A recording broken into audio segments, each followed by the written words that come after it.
Hello everyone, how are you all? Hope you're doing fine. So today we are going to start with our next lesson, that is lesson number 5, the Sumit Within of Honeydew. Let us begin our lesson and find out what is given in this lesson. Chapter 5, The Sumit Within. Before you read, Major H.P.S. Ahluwalia was a member of the first successful Indian expedition to Mount Everest in 1965. How did he feel when he stood on the highest point in the world? Let us hear his story in the words. Climbing the summit and then the more difficult task of climbing the summit within. Of all the emotion which surged through me as I stood on the summit of Everest, looking over miles panorama below us, the dominant one, I think, was humanity. Humility. The physical in me seemed to say, thank God it's all over. However, instead of being jubilant, there was a ting of sadness. What is because I had already done the ultimate in climbing, and there would be nothing higher to climb, and all roads hereafter would lead down. By climbing the summit of Everest, you are overwhelmed by the deep sense of joy and thankfulness. It is a joy which lasts a lifetime. The experience changes you completely. The man who has been the mountain is never the same again. As I look back at life after climbing Mount Everest, I cannot help remaking about the other summit, the summit of mind, no less formidable and no easier to climb. So, Mr. Major H.P.S. Ahluwalia, he was a member of army and he was a soldier and he climbed to the top of the Mount Everest. So, how did he felt while climbing the most highest point of the world, and while seeing the after climbing the Mount Everest, by seeing his down view, how did he felt, and how why he felt quite sad also, because there might be no chance for him again to climb the as highest point as the Everest is. So his experience was quite fun, and it was quite life changing experience. And the man who has been to the mountain will never be the same again, because he has seen many ups and downs. After a huge and after a big hard work, he has been able to climb the mountain. Even when getting down from the summit, once the physical exhaustion had gone, I began asking myself the question why I had climbed Everest. Why did the act of reaching the summit has such a hold on my imagination? It was already a thing of the past. Sometimes something done yesterday, with every passing day, it would become more remote. And then what would remain? Would my memories fade slowly away? So Major H.P.S. Ahluwalia thought that after climbing Mount Everest and after coming down from the Mount Everest, after all my exhaustion had been gone, because he was very much exhausted for climbing the Mount Everest and coming down. It's a very big task. So he was quite exhausted, and after his exhaustion was gone, he asked himself that I had climbed Mount Everest. Why did the act of reaching the summit had such a hold on my imagination?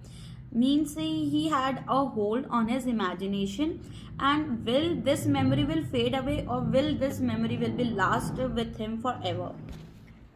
All these thoughts led me to the question myself as to why people climb Mount Everest. It is not easy to answer the question. The simplest answer would be, as other had said, because it is there. It presents great difficulties.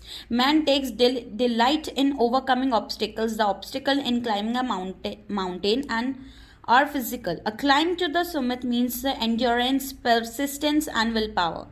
To demonstration of these physical qualities is no doubt exhilarating, as it was all for me also. So he started asking question to himself that why people are climbing Mount Everest. So he, after thinking a while, he thought that because it is present over there and people find great achievement in doing the things which is full of obstacles, full of problems and hurdles. Like climbing Mount Everest is not a very easy task. It is not at all easy task. It's very difficult. So he asked himself that why people are climbing Mount Everest, because the Mount Everest is present over there, and they have to feel their energy, they have to feel the achievement of climbing the top most peak or the point of the world. I have more personal answer to the question. From my childhood, I have been attracted by mountains. I had been miserable lost when away from mountains in the plains. Mountains are nature at its best. Their beauty and majesty pose a great challenge, and like many, I believe that mountains are a mean of communication with God. So Major says that he is very much attracted to mountain because he thinks that mountain are the best creation of nature, and when he is around the mountain he feels like he can communicate with God. And if he is in the plain surface where there is no mountain to be seen, he becomes very uneasy and he doesn't like to be there, because he most of the time he spend in the mountains and he like to be in the mountain area. Once having granted this, the question remains why Everest? Because it is the highest, the mightiest, and had defined many previous attempts. It takes the last ounce of one's energy. It is brutal struggle with rocks and ice. One taken up, it cannot be given halfway. When one's life is at stake, the passage back is as difficult as the passage onward. And then when the summit is climbed, there is exhilaration, the joy of having something done.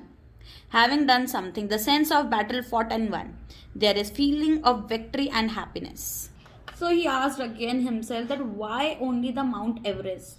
Because it is the mightiest and it is the biggest and the most beautiful mountain in the world, and it is very much difficult to climb. It takes one person full energy, a drop of energy also being given to the while climbing the Mount Everest. So the Everest takes one's full energy while climbing the Mount Everest. So it is very difficult to climb it because of the rock and the ice and everything, and one couldn't survive in that much ice for so many days, and you can't climb Mount Everest in a single day. It's not possible. So this feeling gives him immense pleasure, and when he thinks that I have climbed to the top of the Mount Everest. And if you are climbing, if you have thought in mind that I have to climb Mount Everest, there is no looking back. So if you are climbing Mount Everest and if you have went halfway, if you wish to come back, it is as difficult as climbing the halfway up again. So if you have climbed the halfway, you have to go to upwards. You can't come downwards because that is as difficult as going the halfway up. Glimpsing up a peak in the distance, I get transported to another world. I experience a change within myself, which can only be called majestical. By its beauty, aloofness, might, ruggedness, and difficulties encountered on the way, the peak draw me to it, as Everest did. It is a challenge that is difficult to resist. Looking back, I find that I have not yet fully explained why I climbed Everest. It is like answering a question with your breath. Why do you help your neighbor? Why do you want to do good acts? There is no final answer possible. And then there is the fact that Everest is not just a physical climbing. The man who had been to the mountain top becomes conscious in a special manner of his own smallness and in the large universe. The physical conquest of the mountain is only one part of the achievement. There is no more to it than that. It followed by the sense of fulfillment. There is a satisfaction of deep urge to rise above one's surrounding. It is the eternal love of adventure in man. The experience is not merely physical, it is emotional, it is spiritual. So again he says that he had not been able to answer this question why I have climbed only Mount Everest, because there is no such answer of some of the question by like why you do good things or why you have helped him out. You can't specifically answer some of the question because it is more of a emotional and more of a spiritual meaning. So men who have climbed to the mountain have developed the consciousness, have developed more energy within himself, that he could do any other thing, he could achieve anything in life. If he can climb Mount Everest, he could achieve anything in life if he is determined and if he is confident enough that he can do such things. Consider a typical climb towards the summit. On the last heights, you are sharing a rope with another climber. You form in. He cuts the step up in the hard ice. Then he belays and you inch your way up. The climb is grim. You strain every nerve as you take every step. Famous climbers have left record of the help given by others. They have also recorded how they needed just that help, else they might have given up. Breathing is difficult. You curse yourself of having let yourself in this. You wonder why you have ever underlooked the ascent. There are moments when you feel like going back. It would be sheer relief to go down instead of up. But almost at once you snap out of that mood, there is something in you that does not let you give up the struggle. And you go on. You complain your companion keep up with you. Just another 50 feet, 100 maybe. You ask yourself, is there no end? You look at your companion and he looks at you. You draw inspiration from each other, and then without first being aware of it, you are at the summit. So climbing is not at all easy. The one person is climbing up, then his companion is climbing downstairs. They have to be simultaneously climbing. They use a rope, they use weapons to just dig a hole in the ice and then use it to climb. Then you think, you curse yourself, you shout, you get angry on yourself that why you have came here, why you have put yourself in so much danger. But still the feeling of being on the summit, top of the summit, gives you more relief, more pleasure than cursing yourself. So you look at your companion look at you. Companion means partner. You look at your partner, the partner look at you, and then you get inspired by each other. And then he says that it's only 100 miles, it's only 50 miles, so it's just this much, 100 feet, 10 feet, 50 feet, just go for it. And when you remove that negativity from your mind, you can climb to the summit. Looking around from the summit, you tell yourself that it was worthwhile. Other silvery peaks appear through the clouds. If you are lucky, the sun may be on them. The surrounding peaks look like a jeweled necklace around the neck of your summit. Below, you see vast valleys sloping into the distance. It is an ennobling, enriching experience to just look down from the summit of a mountain. You bow down and make your obeisance to whichever god you worship. I left on Everest a picture of Guru Nanak. Rawat left a picture of goddess Durga. Fu Dorji left a relic of the Buddha. Edmund Hillary had buried across under a clane a heap of rocks and stone in the snow. These are not symbol of concept but reverence. The experience of having climbed to the summit changes you completely. There is another summit. It is within yourself. It is in your mind, your own mind. Each man carries within himself his own mountain peak. He must climb it to reach to the fuller knowledge of himself. It is fearful and unescapable. It cannot be climbed by anyone else. You yourself have to do it. The physical act of climbing to the summit of a mountain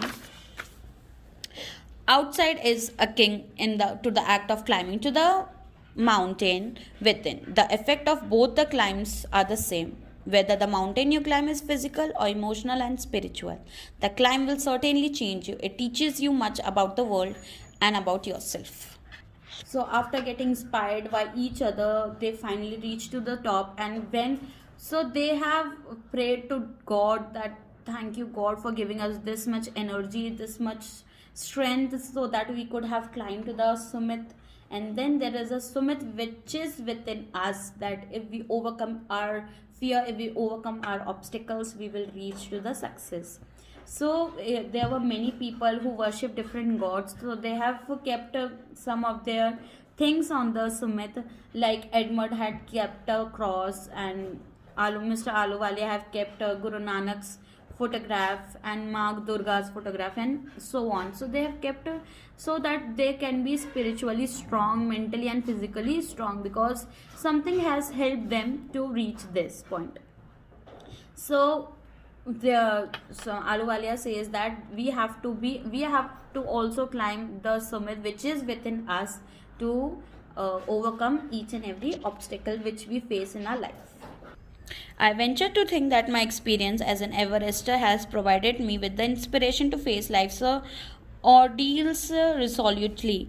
Climbing the mountain was a worthwhile experience. The conquest of the eternal summit is equally worthwhile. The eternal summits are perhaps higher than Everest.